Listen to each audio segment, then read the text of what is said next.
देश के दिग्गज उद्योगपति रतन टाटा का मुंबई में निधन हो गया। उन्होंने मुंबई के ब्रीच कैंडी अस्पताल में अंतिम सांस ली है। रतन टाटा 86 साल के थे और पिछले कुछ दिनों से उनकी तबीयत खराब थी।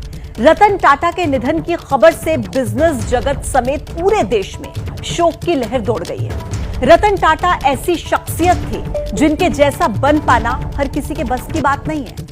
बिजनेस सेक्टर में बड़ा नाम होने के साथ ही उनकी पहचान एक दरिया दिल इंसान की भी थी। 28 दिसंबर 1937 को उनका जन्म हुआ।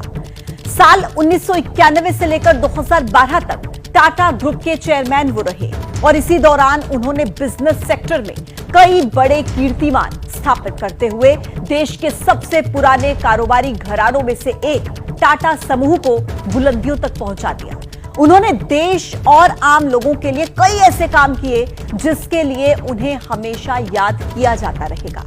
रतन टाटा अपने समूह से जुड़े छोटे से छोटे कर्मचारियों को भी अपना परिवार मानते थे। उनका ख्याल रखने में कोई कोर कसर नहीं छोड़ते थे। तो ऐसी शख्सियत थे रतन टाटा जो अब हम सबके बीच नहीं रहे और ये न केवल बिजनेस जगत के लिए बल्कि पूरे देश के लिए एक बहुत बड़ी क्षति। मुंबई के ब्रीच कैंडी अस्पताल में रतन टाटा ने अंतिम सांस ली। हालांकि आपको ध्यान होगा कि 2 दिन पहले भी ऐसी खबर आई कि ब्लड प्रेशर अचानक से लो होने की वजह से उन्हें अस्पताल में भर्ती कराया गया है, जिसके बाद तरह तरह की खबरें सोशल मीडिया पर आने लगी। लेकिन खुद रतन टाटा ने इस बात को लेकर अपने प्रशंसकों को दावा किया कि वो ठीक हैं और रूटीन चेकअप के लिए वो अस्पताल में आए हैं। लेकिन देखिए किस तरीके से अचानक से उनके निधन की खबर अब पूरे देश के लिए बहुत दुखद खबर बनकर सामने आई है, क्योंकि ना केवल वो एक बिजनेस टाइकून थे बल्कि एक ऐसी शख्सियत, जैसा कि हमने पहले भी जिक्र किया, अपनी शालीनता, अपनी सौम्यता के लिए वो जाने जाते थे।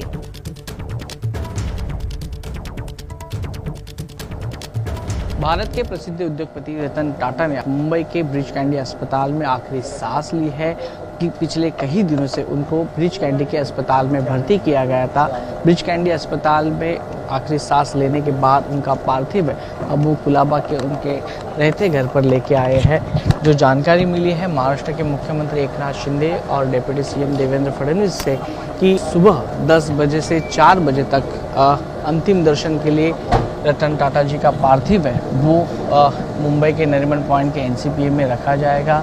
वहाँ पे काफ़ी सारी बड़ी दिग्गज नेता, कई बॉलीवुड के कलाकार, देश के कई नेता, ये सब नरीमन पॉइंट एनसीपीए में आने की संभावना है और उसी को देखते हुए है यहाँ पे मुंबई पुलिस का एक तगड़ा बंदोबस्त पूरी जगह जगह पे दिखाई दे रहा है। जैसे कि कुछ समय पहले ब्रीच कैंडी अस्पताल के बाहर इसी तरह का पुलिस फोर्स यहाँ पे तैनात किया गया था। अब यहाँ पे जो उनका घर है वहाँ पे उनका पार्थिव रखा गया है, वहाँ पे भी उनके घर के बाहर एक पुलिस का तगड़ा बंदोबस्त हमें दिखाई दे रहा है। एनसीपीए में सुबह 10 बजे से 4 बजे तक अंत दर्शन के लिए रतन टाटा जी का पार्थिव रखा जाएगा और उसके बाद नरीमन पॉइंट से वर्ली तक उनकी अंतिम यात्रा निकलेगी और वर्ली की स्मशान भूमि में उनके ऊपर अंतिम संस्कार किए जाएंगे।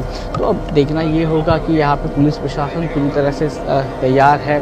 देश के बड़े नेता यहाँ पे आने की संभावना है, बड़े कलाकार आने की संभावना है, बड़े उद्योगपति की आने की संभावना यहाँ पे जताई जा रही है। देर रात महाराष्ट्र के मुख्यमंत्री एकनाथ शिंदे, डिप्टी सीएम देवेंद्र फडणवीस और मुकेश अंबानी भी ब्रीच कैंडी अस्पताल में आके गए थे। तो अब 10 से 4 के बीच में काफ़ी सारी बड़ी हस्तियाँ आएगी और रतन टाटा जी को अपनी श्रद्धांजलि अर्पित करेगी। कैमरा पर्सन अनिल पवार के साथ वैभव परब, एबीपी न्यूज़, मुंबई।